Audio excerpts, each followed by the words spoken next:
अस्सलाम वालेकुम and welcome to game set match. I hope आप लोग खैरियत से होंगे, अच्छे से अपना ख्याल रख रहे होंगे। Another day another show and a lot to discuss today as well, क्योंकि जो कल का मरहम है वो अभी सही तरह जो है वो लगा नहीं है, और जाहिर सी बात है बहुत सारी बातें अभी भी हो रही हैं कि क्या हुआ पिंडी टेस्ट में, क्या गलतियां हुई पाकिस्तान की तरफ से, और आगे आने वाला टेस्ट जो कि मुल्तान में खेला जाएगा उसमें क्या क्या तब्दीलियां करनी पड़ेंगी पाकिस्तान को, और क्या क्या चेंजेस लाएंगे। एक तो फोर्स चेंज आएगा ही आएगा, जब इंजरी के हवाले से हम बात करेंगे और आपको अपडेट करेंगे उसके हवाले से। अदर देन दैट और क्या चेंजेस होंगी, देन बहुत सारे सवाल इस बात पे उठ रहे हैं कि क्या होगा, कैसी पिच होगी। पिच पिच पिच हर बंदा पूछ रहा है, क्या मुल्तान में फिर से हमें इसी तरह की कंडीशंस मिलेंगी, क्या मुल्तान में फिर से वही पिच होगी। मोहम्मद यूसुफ जो कि चलते हुए टेस्ट मैच के दौरान ही कैंप से गायब हो गए और मुल्तान चले गए कि वो जाके जो क्यूरेटर हैं, जो चीफ क्यूरेटर हैं आगा जाहिद साहब, और जो मुल्तान के लोकल क्यूरेटर हैं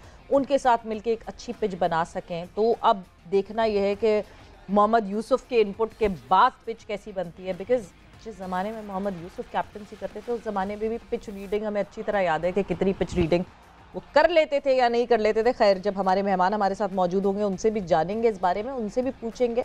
मगर उससे पहले व्हाट्सएप इन स्पोर्ट्स क्या हो रहा है, क्या है अभी की ताज़ा तरीन खबरें। व्हाट्सएप इन स्पोर्ट्स में सबसे पहले बात करते हैं वर्ल्ड टेस्ट चैंपियनशिप के सिनेरियो के हवाले से। रावलपिंडी में शिकस्त ने आईसीसी टेस्ट चैंपियनशिप फाइनल खेलने की पाकिस्तानी मुहिम को कमजोर कर दिया। पॉइंट्स टेबल पर 5वें नंबर पर मौजूद कौमी टीम की इंग्लैंड और न्यूजीलैंड के खिलाफ होम ग्राउंड पर 5 मैचेस जो खेलने थे उसमें पाकिस्तान होम कंडीशंस के सबब 5 में से अगर 3 मैचेस भी जीतता तो फाइनल में अपनी जो दौड़ है वो बरकरार रख सकता था। दो कि दूसरी जो मुल्क है उनके ऊपर डिपेंड करना पड़ता कि वो किस तरह खेलेंगे और फिर देखना पड़ता, मगर कम से कम 3 मैचेस ज़रूर जीतने थे इस पाँचों में से, और अभी वो मौके हैं। मगर एक मैच जो कि पहला जो पिंडी का टेस्ट है वो क्योंकि शिकस्त का सामना हो गया तो मुश्किलात बढ़ गई हैं, लेकिन पहले टेस्ट में जिस तरह नाकामी हुई है तो अब जो है ना धचका लग गया है और उम्मीदें जो हैं वो और ज़्यादा कम से कम होती जा रही हैं। इस वक्त ऑस्ट्रेलिया 72.23 और जनूबी अफ्रीका 60 पॉइंट्स के साथ टॉप 2 पे हैं। ऑस्ट्रेलिया नंबर 1 और साउथ अफ्रीका नंबर 2 पे मौजूद है। मूविंग ऑन फर्दर, पहले टेस्ट में हारने वाली कौमी टीम की मुश्किलात मज़ीद बढ़ गई हैं, और वो ऐसे बढ़ी हैं कि पिंडी टेस्ट में इंजरी का शिकार होने वाले फास्ट बॉलर हारिस रऊफ अब सीरीज से ही बाहर हो गए हैं। तो हारिस रऊफ पहले टेस्ट के पहले ही रोज फील्डिंग के दौरान इंजर्ड हुए थे।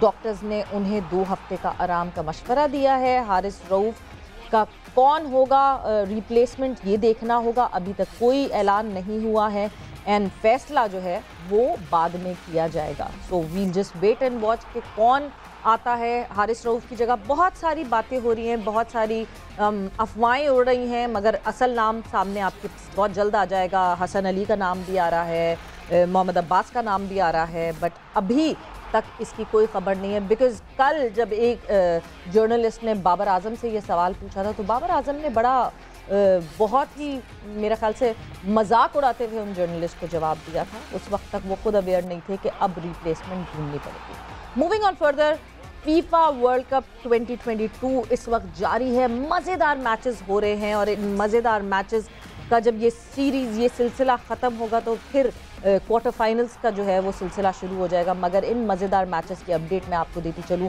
फुटबॉल वर्ल्ड कप के नॉकआउट मरहले में सनसनीखेज़ मुकाबले जारी हैं। इवेंट की हॉट फेवरेट टीम ब्राज़ील और पाकिस्तान की फेवरेट टीम ब्राज़ील ने जनूबी कोरिया को 4-1 से आउट क्लास कर दिया। ब्राज़ील ने कामयाबी हासिल की और लेजेंड प्लेयर के नाम कर दी। उसके बाद तबीयत नासाजी के सबब हस्पताल में दाखिल रहे, और जो है दूसरे मैच में क्रोएशिया ने आसाब शिकन मुकाबले के बाद पेनल्टी किक्स पर 3-1 से जापान को हरा दिया। दूसरी तरफ दोनों टीमों के दरमियान मुकर्ररा वक्त तक मुकाबला 1-1 से बराबर रहा। तो यस, पेले के जो है उनके नाम कर दिया गया। लेट्स सी के आगे फर्दर ऑन किस तरह की परफॉर्मेंसेस रहती हैं जब हम ब्राज़ील की बात करते हैं कि ब्राज़ील जो कि बहुत तेज़ी से क्रूजिंग कर रहा है, क्या इस दफ़ा वो कप उठा सकेंगे कि नहीं। Moving on further, football world cup में आज भी 2 मैचेस खेले जाएंगे। पहले प्री क्वार्टर फाइनल में मराकश की टीम 8 बजे स्पेन का आमना सामना होगा और दूसरे प्री क्वार्टर फाइनल में रात 12 बजे यहाँ पे क्रिस्टियानो रोनाल्डो की पुर्तगाल का मुकाबला होगा स्विट्जरलैंड से। सो देखना ये है कि कौन सी टीम बाजी ले जाती है और कौन सी आगे जाती है। इनफैक्ट जब आगे हमें अदील ज्वाइन इन करेंगे तो अदील से पूछेंगे कि अब उनको क्या लगता है कि कौन जीतेगा, और अदील ने हमें ज्वाइन इन कर लिया है तो अदील को हम खुशामदीद कहते हैं। Adeel, welcome to game set match.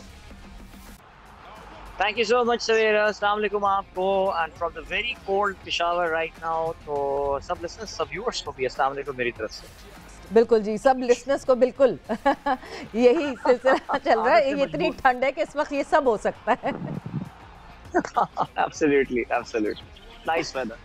और साथ ही साथ जो है मैं ऐड इन करूंगी, हमारे मेहमान हमारे साथ मौजूद हैं और जब इनसे बात करते हैं बहुत मज़ा आता है। जब जो है ये हम इनके साथ जो है कंटिन्यूटी में ये हमारे साथ गेम सेट मैच पे बहुत रेगुलरिटी में हमारा हिस्सा बनते हैं। सो आसिफ इकबाल साहब को मैं खुशामदीद कहूँगी गेम सेट मैच पे। और सर, अस्सलाम वालेकुम। सबसे पहले तो आपसे मैं जानना चाहूँगी आसिफ साहब कि मज़ा आया आपको पिंडी टेस्ट देखकर?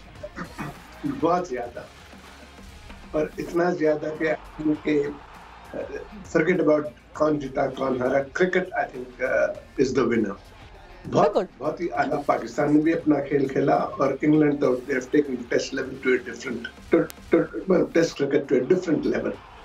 बिल्कुल आसिफ साहब, बिल्कुल आसिफ साहब, अब आप ये देखें कि एक डेड विकेट जिसकी शुरुआत हुई, एक डेड पिच, सिर्फ मैच में कोई बात नहीं हो रही थी किसकी क्या परफॉर्मेंस, कौन क्या कर रहा है, सारी डिस्कशन शुरू के 2 दिन जो है वो सिर्फ पिच के ऊपर होती रही। बट तीसरे दिन ऐसा लगा कि इंग्लैंड ने डिसाइड किया कि पिच जो भी हो, जैसी भी हो, हम जाएंगे रिजल्ट की तरफ और चैलेंज किया पाकिस्तान को। मेरा ख्याल से वहां से वो टर्निंग पॉइंट आया और ये मैच इंटरेस्टिंग हो गया। देखें, आई थिंक इंग्लैंड टीम जब इस दौरे पर पहुंची तो उनका सबसे पहला जो आई थिंक एक बहुत ही बोल्ड और इंटरेस्टिंग स्टेटमेंट था वो ये था कि हम यहाँ जीतने के लिए आए हैं। उनका जो माइंड था वो था टोटली रिजल्ट ओरिएंटेड, और जब वो कोई टीम जीतने के लिए आती है तो टीम को यकीनी तौर पर हारने के लिए भी तैयार होना पड़ता। और टोटली जिस तरह उन्होंने पहले ओवर से इस टेस्ट मैच के जिस तरह से बैटिंग की, आई थिंक अगर आप उनकी रन रेट देखें थ्रू आउट द मैच, उनकी 6.7 आई थिंक रन रेट थी ऑफ द बोथ इनिंग्स अगर आप कंबाइन करें। सेकंड इनिंग में तो यकीनी तौर पर वो हालांकि दे लॉस्ट अर्ली विकेट्स, लेकिन फिर भी वो अराउंड 7 रन्स पर ओवर की रन रेट थे। And the reason for that is they wanted to give the bowlers, knowing के विकेट डेड है, enough time to get the opposition out. And they also at the same time Pakistan opponents को उन्होंने इतना वक्त दिया कि भाई टारगेट ऐसा है कि आप अगर अच्छा खेलें तो आप भी जीत सकते हैं। तो I think that was the most interesting part. And Ben Stokes और उनकी जो टीम है अलॉन्ग विद उनका जो कोचिंग स्टाफ है, यकीनी तौर पर उन्होंने टेस्ट क्रिकेट को एक डिफरेंट लेवल पर पहुंचाना चाह रहे हैं, खास तौर पर now that they are also the world champions of T20 and ODI I believe. तो उस तरह से अगर आप देखें तो I mean, it's totally different style of cricket जो उन्होंने introduce किया है, and I think hats off to them. They really deserve to win this test. Definitely, जिस तरह उन्होंने इस टेस्ट मैच को जिस तरह वो लेकर चले, आप T20 में एक अलग किस्म की परफॉर्मेंसेस देखते हैं इंग्लैंड की तरफ से। They treated like a different sport altogether.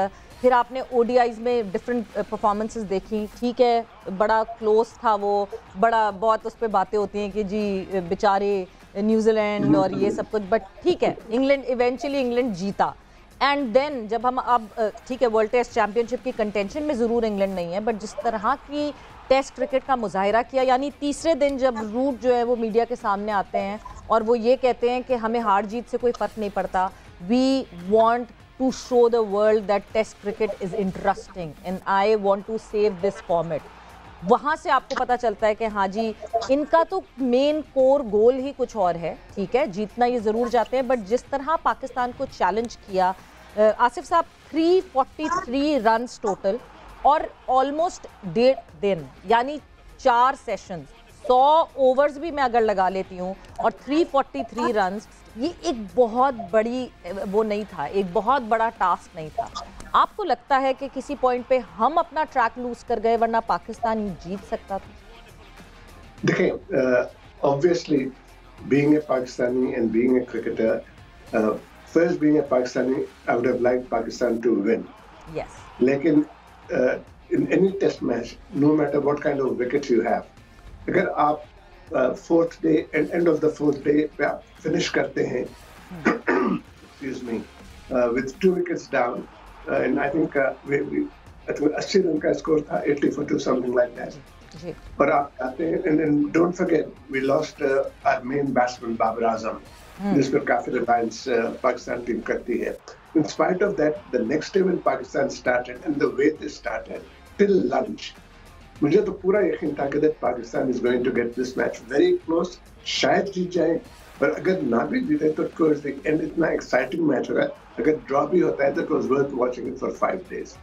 But totally, I mean, hats off to Ben Stokes, और मेरे लिए man of the match Ben Stokes है. कोई एक इंडिविजुअल आई थिंक ये मैच को नहीं जिताया है.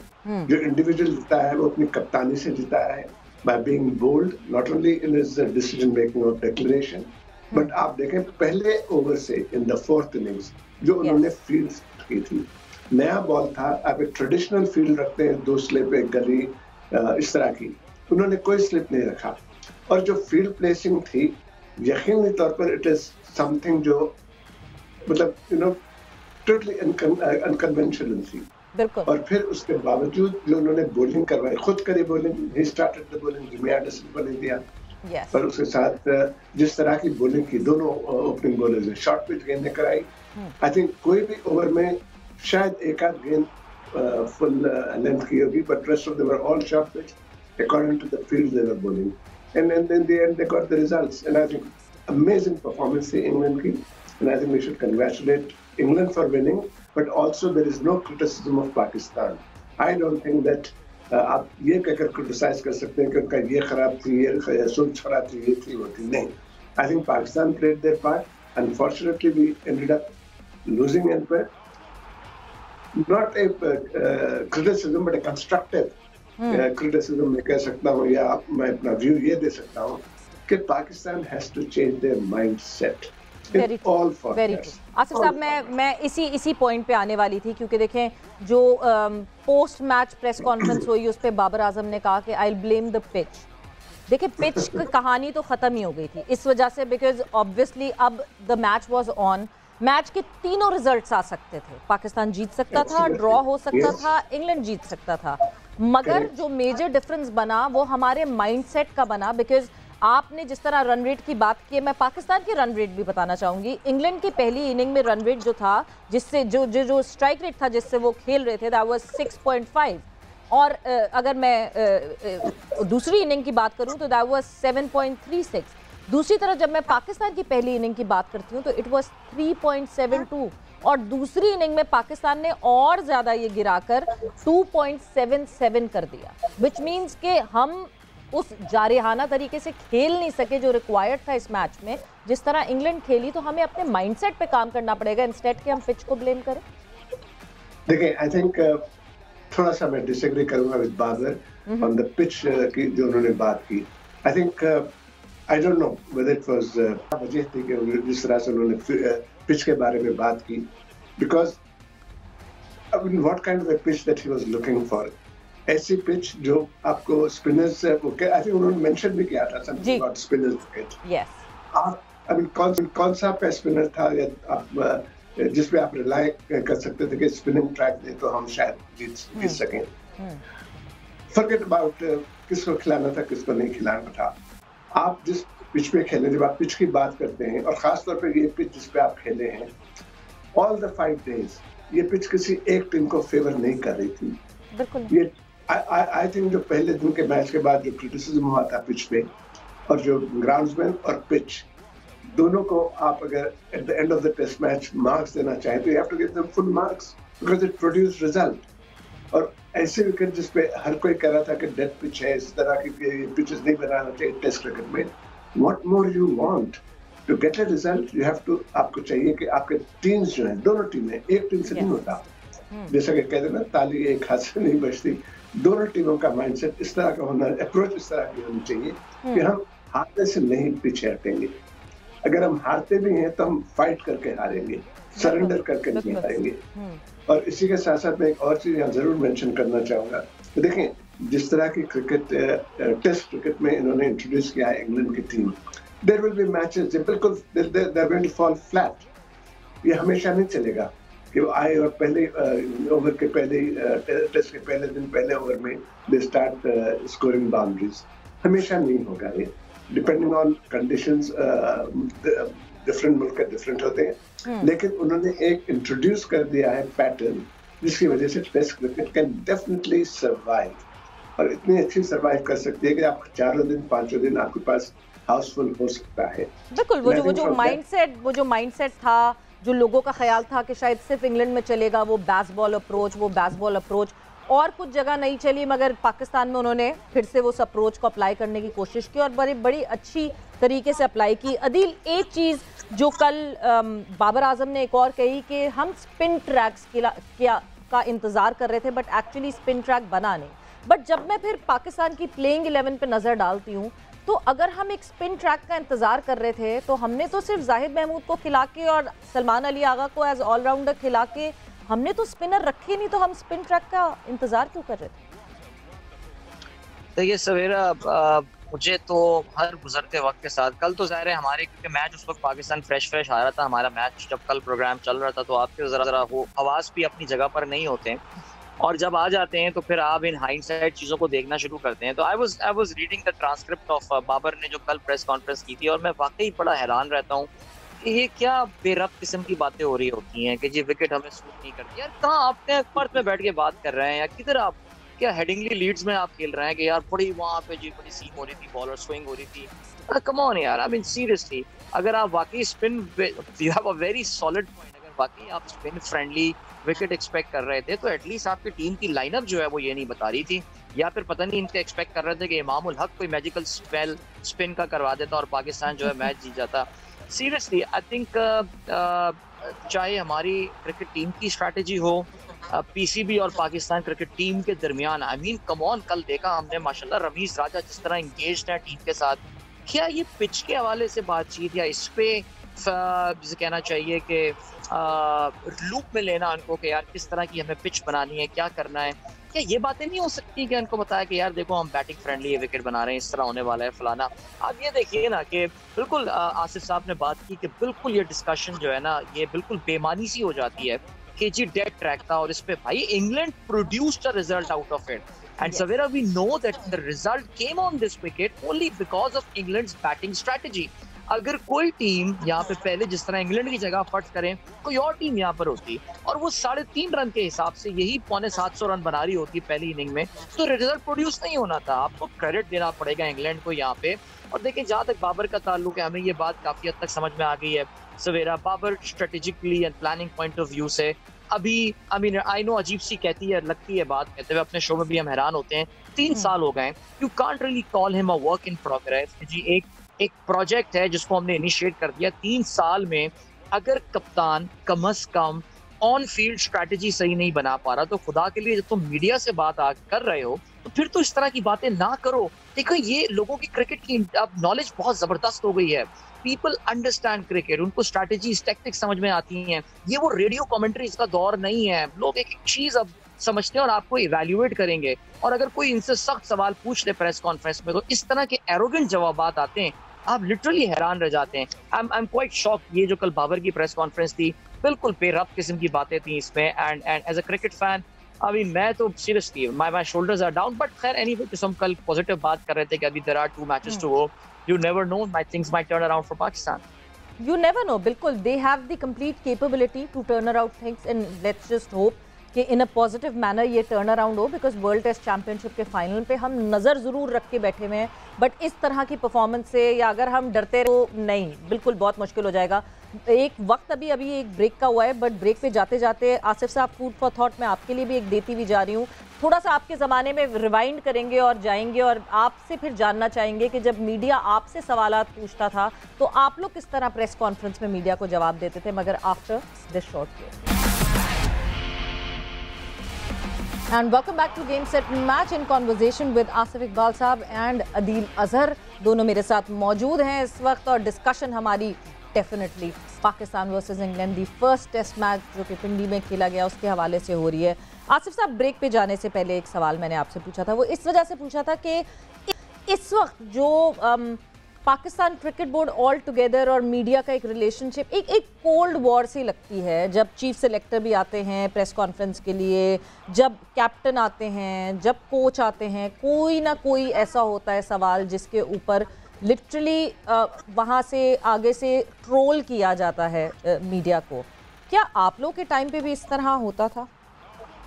बिफोर आई इस सवाल का जवाब दूं, मैं एक बात ये करना चाहता जो अदील कह रहे थे ना कि टीम की स्ट्रेटजी जो होती है, देखिए वो ग्राउंड पर नहीं होती, वो होती है ड्रेसिंग रूम में, टीम मीटिंग में, वो होती है कोचेस के साथ जब आप बैठते हैं और जब आप कंप्यूटर्स पर देखते हैं कि दूसरी टीम की परफॉर्मेंसेस क्या है, किस तरह से है, वहाँ स्ट्रेटजी बनती है। फिर जब आप फील्ड पर आते हैं तो उसको आपको डिलीवर करना रहता है। ऐसा नहीं है कि आप स्ट्रेटजी ग्राउंड पर आके बना रहे हैं, ग्राउंड पर आकर आपको परफॉर्म करना रहता है। एंड देयर आर टाइम जब आपको according to the situation on the ground थोड़ा बहुत चेंज भी करना पड़ता है। तो अनफॉर्चुनेटली आई थिंक कुछ मीडिया का इतना ज्यादा एक्सपोजर खिलाड़ियों को भी मिलने लगा है, जिसका अभी आप जो सवाल कर रहे थे, खिलाड़ियों को भी बहुत ज्यादा एक्सपोजर मिल गया। फिर एक नई बीमारी जिसको मैं कहता हूँ ट्विटर, वो भी आ गई है, जो हर कोई अपना अपना ट्वीट देता है, फिर और जो देखता है ट्वीट को अपना फर्ज समझता है कि उसका जवाब दे। नहीं, यू डोंट हैव टू।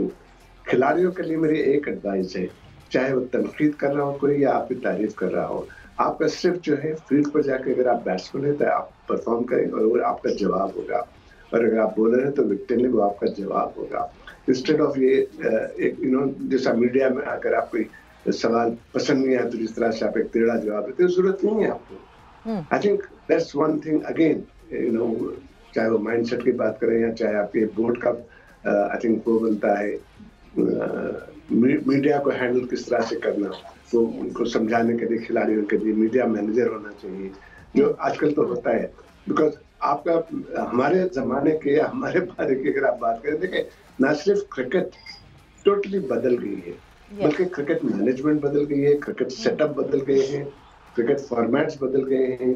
नहीं, मगर आसिफ साहब मुझे थोड़ा सा correct me if I am wrong, मगर मैंने जितना पास्ट क्रिकेटर्स की इन्वॉल्वमेंट, अटैचमेंट, वो रिस्पेक्ट लेवल जर्नलिस्ट के साथ जिस तरह हैंड इन हैंड क्रिकेटर्स और जर्नलिस्ट चलते थे, इस वक्त मुझे ऐसा लगता है कि प्लेयर्स को इतना कह दिया गया है कि आप पे तो क्रिटिसिज्म होती रहती है, आप पे फजूल क्रिटिसिज्म होती है, वो अपने उस सेल्फ पिटी मोड में जाके वो कभी कभार बहुत ज़्यादा कुछ कह देते हैं जो जर्नलिस्ट सामने बैठे होते हैं press conference. Again, I don't know how the current crop of cricketers will take my comment. मैं सिर्फ इतना कहूँगा कि दैट खिलाड़ियों का, चाहे वो कोई भी खिलाड़ी हो, क्रिकेट हो, फुटबॉल हो, कोई भी हो, उनका काम ये नहीं है कि वो जवाब टेलीविजन पर दे, उनका काम ये नहीं है कि वो जवाब ट्विटर पर दे, उनका काम है फील्ड पर जवाब दे। और वो जो फील्ड पर जवाब देते हैं उसका ऑटोमेटिक इतना बड़ा इम्पैक्ट होता है कि कोई भी जर्नलिस्ट, अगर आप समझते हैं कि वो आपको जानबूझकर टारगेट कर रहा है, एक तो सोच गलत है, वो सिर्फ इसलिए गलत है कि जर्नलिस्ट का आपसे क्या दुश्मनी हो सकती है जो आपको टारगेट कर रहा है। वो जर्नलिस्ट तो वही रिपोर्ट कर रहा है जो देख रहा है, और उसके ख्याल से ये परफॉर्मेंस जो की है आपने, अगर आपने ठीक नहीं की है, या अगर वो समझता है कि एक सिलेक्शन हुई है टीम की, उस सिलेक्शन में आपकी जगह नहीं बनती है, आप उसको गलत प्रूव करें फील्ड पे जाकर। एग्जैक्टली अपने बल्ले से जवाब दें, अपने लफ्जों से जवाब देने के बजाय। बट आसिफ साहब, वक्त का मुकाबला सख्त, मैं आपसे बल्ले से या बॉल से, बिल्कुल मैं वक्त का मुकाबला सख्त, मैं आपसे जल्दी से ये पूछना चाहूंगी, अब मुल्तान टेस्ट क्या तब्दीली करनी चाहिए पाकिस्तान को? देखें, एक तो फोर्स चेंज है, Haris Rauf is out of the series, injured हो गए हैं, उनकी एक तब्दीली, कोई आएगा, कोई उनकी जगह पे ज़रूर आएगा एक प्लेयर, बट क्या चेंज करना चाहिए टीम पाकिस्तान को बेहतर कारकर्दगी के लिए और टेस्ट मैच जीतने के लिए? देखें, सबसे पहले तो पाकिस्तान को ये डिसाइड करना होगा कि वो किस तरह के फील्ड चाहते हैं, किस तरह के विकेट चाहते हैं, पिच चाहते हैं, विकेट चाहते हैं। अब जो क्रिकेट होती है इंटरनेशनली, वो ये नहीं है कि दैट अगर आप सब कॉन्टिनेंट में आए तो आप एक टोटली टर्नर बना दें और आप सपोजिटली आप इतने अच्छे होते हैं कि अगर आप मैच जीतते हैं तो लोग ये कहते हैं कि यार वो तो टर्निंग विकेट बनाकर जीतते हैं। अब वो नहीं रहा।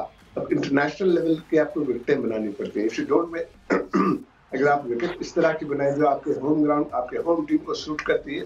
आईसीसी के पास एक क्या कहते हैं, कुछ पॉइंट्स का सिस्टम उन्होंने रखा है इवन पिचेस के बारे में, कि they will give you umpire की रिपोर्ट पर, depending on the umpire report. अगर अंपायर ये रिपोर्ट करता है कि ये पिच सूटेबल नहीं थी for international cricket, then the points are docked against you.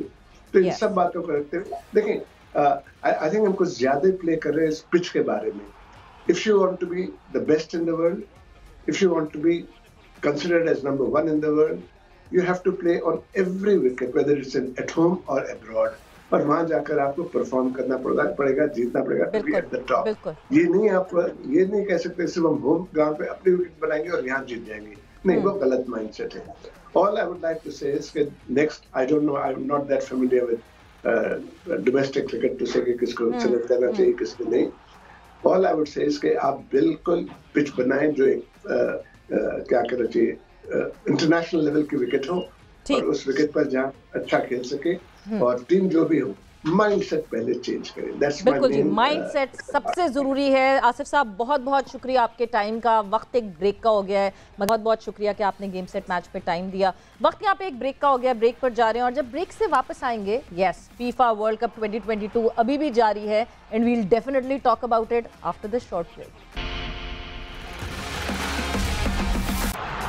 Game set match में एक दफ़ा फिर से खुशामदीद। अब डिस्कशन ज़रा हम शिफ्ट करेंगे क्रिकेट से फुटबॉल की तरफ और करेंगे बात फीफा वर्ल्ड कप 2022 के हवाले से, बिकॉज मज़ेदार मैचेस हो रहे हैं और ये मैचेस का सिलसिला लगातार जारी है। And then pre quarter final का सिलसिला जो है अब वो आगे बढ़ेगा, और उस हवाले से अदील से हम डिस्कस करेंगे। अदील हमारे साथ मौजूद हैं और we'll wait for our another guest as well. But Adeel, जो टीम्स आपने कही थी वो टीम्स आ गई हैं। साथ ही साथ पाकिस्तान के former football captain, football team captain Aurangzeb भी हमारे साथ मौजूद हैं। Welcome to the show Aurangzeb. And बहुत शुक्रिया Sawera. Welcome. And Adeel, coming back to the question, जो आपने दोनों टीम सेलेक्ट की थी कल, वो जीत गई मुकाबला। आई वाज देखिए, ब्राजील मेरे लिए कभी भी कोई डाउट नहीं था, वो ये मैच जीत जाना चाहिए था। ब्राजील का ऑफ कोर्स एक टच का जरूर लगा था इस टूर्नामेंट में, जब उनको शिकस्त हुई थी कैमरून के हाथों। अनफॉर्चुनेटली वो तो आगे नहीं बढ़ पाए थे इस टूर्नामेंट में, लेकिन जापान से मुझे इससे बेहतर उम्मीदें थी। Unfortunately Japan really fought hard. देखिए, एशियन टीमें अब क्या हुआ, ये वर्ल्ड कप के तमाम तर सरप्राइजेस और तमाम तर जो चीजों के बाद वही टॉप टीमें आगे आ रही हैं, जो कि जिनके बारे में पहले से एक्सपेक्टेशंस थी। यस, दो बड़ी टीमें नहीं पहुंच पाई। We know about Germany, we know about इसके अलावा बेल्जियम जो है, दो टीमें वर्ल्ड कप में आगे नहीं पहुंच पाई। लेकिन इस वक्त जो टीमें पहुंची हैं, देखिए, मैं हमेशा ये अपना ये जो स्टेटमेंट है, जो मैं दावा बहुत शुरू में कर चुका था, I don't see any new team winning the FIFA world cup. इस वक्त जो टीमें आप देखें जो इस वक्त बिल्कुल फॉर्म में नजर आ रही हैं, बेहतरीन किस्म की फॉर्म में, उसमें ऑफ कोर्स ब्राजील। आपने देखा कल उनकी जो साउथ कोरिया के खिलाफ कामयाबी थी, it was an absolute dominating performance. मेरे ख्याल से पहले क्वार्टर ऑफ द मैच में ही ब्राजील ने उस मैच को खत्म कर दिया था। यस, साउथ कोरिया अपनी जानिब से फिर बाद में शूट्स मार रहे थे बॉक्स के बाहर से, जो भी था सिलसिला, लेकिन मैच जीतना उनके लिए वो 3-0 अगर आप 20-25 मिनट में पीछे हो जाएं ब्राजील जैसी टीम के खिलाफ, देयर वाज नो चांस। लेकिन yes, Japan I would have मैं आई वाज फेंसिंग के जापान क्रोएशिया में जो है आप चूक गए। बिल्कुल, वो they came very close, but yes Aurangzeb, अगर मैं आपसे जानना चाहूं, जिस तरह जितनी कंपोज्ड परफॉर्मेंस जो है वो ब्राजील की तरफ से आ रही है, लाइक एवरी बॉक्स चेक जो है वो ब्राजील के लिए ऐसा लग रहा है कि दे अनस्टॉपेबल राइट नाउ। सबसे पहले तो बहुत बहुत शुक्रिया सवेरा आपका। ब्राजीलियन टीम ने कल जो रिएक्ट किया, क्योंकि कैमरून के अगेंस्ट उन्होंने अपना अपना मैच लीग का जो आ रहा, जो ऑलरेडी क्वालिफाई कर चुके थे, उन्होंने अपने अपने बेंच को खिलाया, जो अब तक किसी भी टीम ने अपने 22 प्लेयर उनको मौका नहीं दिया वर्ल्ड कप में। तकरीबन खिलाड़ियों को खेलने का मौका दिया। अब नेमार जूनियर भी बैक हो गए, डेनिलो भी बैक हो गए, जो फुल बैक इंजर्ड थे वो भी मैच में वापस आ गए। हालांकि इनका गैब्रियल जेसुस वो वतन वापस जा चुके हैं क्योंकि इंजरी हो गए। लेकिन ब्राजील किसी एक में भी हमें वीक नजर नहीं आया। ब्राजील ने पूरा मैच डोमिनेट किया जनूबी कोरिया के अगेंस्ट। एक्सपेक्टेशन ये थे जनूबी कोरिया की टीम ने पोर्चुगल को हराया और क्वालिफाई किया, ब्राजील को टफ टाइम देगी। लेकिन ब्राजील ने इब्तदाई 30 मिनट में मैच को खत्म कर दिया, मैच को अपने फेवर में ले लिया। लेकिन यहाँ एक चीज मैं जरूर ऐड करूंगा, ये पेनल्टी की जो रेफरी ने दिया सॉफ्ट था, लेकिन ओवरऑल ब्राजील की टीम सलाहियत थी, वो 4 गोल मैं समझता हूँ जितने अटेम्प्ट ब्राजील ने किए और जो क्रिएटिविटी नजर आया ब्राजील टीम के अंदर, एक टीम वर्क नजर आया, टीम गोल हमें नजर आया। ये one of the best goal है जो रिचार्डसन ने किया, जो बॉक्स के अंदर वॉल पास नेमार के साथ खेल के जिन्होंने फिनिश किया, कमाल के स्कोर किए और जो बॉल पोजीशन रखा, ये एक थ्रेट है। जैसा कि मायरी ने ब्राजील को फेवरेट करार दिया 2022 के वर्ल्ड कप है, तो ये इसका डिस्प्ले है और ब्राजील इस पोजीशन में है कि वाकई भी 2022 का वर्ल्ड कप भी जीत सके। लेकिन क्वार्टर फाइनल में ब्राजील जब फेस करेगी ब्राजीलियन टीम के लिए क्रोएशिया ब्राजील को फेस करेगी। क्रोएशिया की टीम को आपने देखा, क्रोएशिया जापान के सामने कितना डोमिनेट गेम किया। जापान के साथ लोगों के काफी वाबस्ता थी। जापान ने 2 वर्ल्ड चैंपियन को हराया, स्पेन और जर्मनी की टीम को हराया और यही एक्सपेक्टेशन थे, क्योंकि मैंने खुद भी प्रेडिक्ट किया था कि जापान की टीम को जीतना चाहिए। लेकिन क्रोएशिया ने जापान 45 मिनट में काफी इफेक्टिव नजर आई और आपने दोनों स्कोर भी किया, लेकिन क्रोएशिया मैच में वापस आ गया। उनके सीनियर प्लेयर्स हैं कोवासिच, मॉड्रिच, पेरिसिच, इन्होंने मैच को अपने अपने अपने ग्रिप में ले लिया और जापान की टीम को आपने देखा और गोलकीपर ने पेनल्टी किक पर मैच जितवाया। तो क्रोएशिया और ब्राजील के दरमियान काफी एक्साइटिंग मैच देखने को मिलेगा। लेकिन ब्राजील की टीम इस वर्ल्ड कप में दरहकीकत फेवरेट है, इसकी वजह कल आपने देखा जो डिस्प्ले गेम किया ब्राजील। बिल्कुल, अब ब्राजील की टीम ने जो है वो जीत जो है वो अपने लेजेंड प्लेयर पेले के नाम कर दी है। और मतलब if we talk about this legend, बहुत ज्यादा सर्विसेज है इनकी ब्राजील के लिए, 77 goals in 92 games. Aurangzeb, who does not know the legend Pele? देखिए, ब्राजील की अगर बात करते हैं तो ब्राजील को अगर अच्छा सपोर्ट हासिल है, पाकिस्तान के इलाके लहरी से भी अगर सपोर्ट हासिल, तो वो सम एक्सटेंट आप कह सकते हैं पेले को क्रेडिट देते हैं। 77 गोल स्कोर कर चुके हैं और 3 मरतबा वर्ल्ड कप जीत चुके हैं। 58, 62, 70 का वर्ल्ड कप उन्होंने जीता, लास्ट वर्ल्ड कप, जो कि दुनिया ये कहते हैं कि कलरफुल वर्ल्ड कप ब्राजील के पास है, 70 के पास है। जैसे इंग्लैंड को जो लोग जैसे मोक करते हैं, फैंस राइवलरी आपको पता है दुनिया भर में, इंग्लैंड के पास 66 का वर्ल्ड कप है जो कि ब्लैक एंड व्हाइट है, 70 का वर्ल्ड कप ब्राजील के पास है। तो पहले का फैन फॉलोइंग इतना है जितना डेगो मैराडोना के साथ उसका कंपैरिजन किया जाता है। राइवलरी साउथ अमेरिका पर महदूद नहीं रही, पूरे दुनिया में फैल कर लहरी में भी आ गई। आज भी आप देखते हैं अर्जेंटीना और के फैन लहरी में भी पाए देखे जाते हैं, उसकी वजह मैराडोना और पेले है। अच्छा औरंगजेब, जल्दी से जवाब दे दें, मोरक्को स्पेन होगी मध्य मुकाबल आज, और उसके बाद पोर्चुगल और स्विट्जरलैंड का होगा मुकाबला। कौन कौन सी टीम सेलेक्ट करेंगे आप आज के लिए? मोरक्को की टीम ने अच्छा गेम पेश किया, आपने देखा बेल्जियम जैसी टीम को उन्होंने आउट किया और मोरक्को आज वर्ल्ड कप खेल रहा है। लेकिन मैं समझता हूँ इस मैच में स्पेन की टीम फेवरेट है। स्पेन बिलाशुबा अगर लास्ट मैच आ रही थी जापान के अगेंस्ट, इसका मतलब हरगिज़ नहीं है कि स्पेन की टीम ये मैच हारेगी। स्पेन इस मैच को ओवरकम करेंगी और क्वार्टर फाइनल के लिए क्वालिफाई करेगी। इस तरह पोर्चुगल की टीम भी अपना मैच विन करेगी, इनके पास मैच विनर प्लेयर हैं।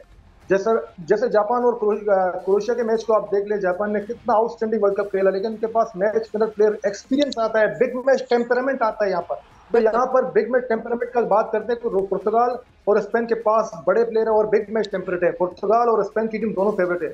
बिल्कुल, और पुर्तगाल जो है वो आदी भी है बड़े मैचेस में खेलने का। अदील, जल्दी से your input on Morocco, Spain, Portugal, Switzerland. I think बिल्कुल औरंगजेब की बात से मैं एग्री करता हूँ। मोरक्को बहुत अच्छा खेला है। याद रहे आखिरी अफ्रीकन टीम रह गई है, ज़ाहिर है हमारी भी एक्सपेक्टेशंस उनके साथ होनी चाहिए। पूरा अफ्रीकन कॉन्टिनेंट जो है वो उनको देख रहा है। लेकिन आई थिंक ये जो बड़ी टीमें होती है ना, और जैसे कि उन्होंने बात की कि जी बड़े प्लेयर्स बड़े मैचेस में ज्यादा आपको नजर आते हैं एक्शन में, आई थिंक आई फैंसी स्पेन टुडे। लेकिन मेरा दिल ये चाहता है कि मोरक्को कोई एक अंडरडॉग जो है ना वो जरूर क्वार्टर फाइनल में पहुंचे। सो दिल दिमाग की जंग में जो है वो अदील मुब्तला है, मगर औरंगजेब ने अपनी टीम्स बता दी हैं और यहाँ जो है वक्त भी खत्म हो गया गेम सेट पैच का। बहुत बहुत शुक्रिया for being here on game set patch, and आप लोग का बहुत बहुत शुक्रिया for being here with us on game set match. अगली दफा कल यानी आप लोगों से होगी मुलाकात। अपना बहुत ख्याल रखिएगा। टेक केयर, बाय बाय, अल्लाह हाफिज।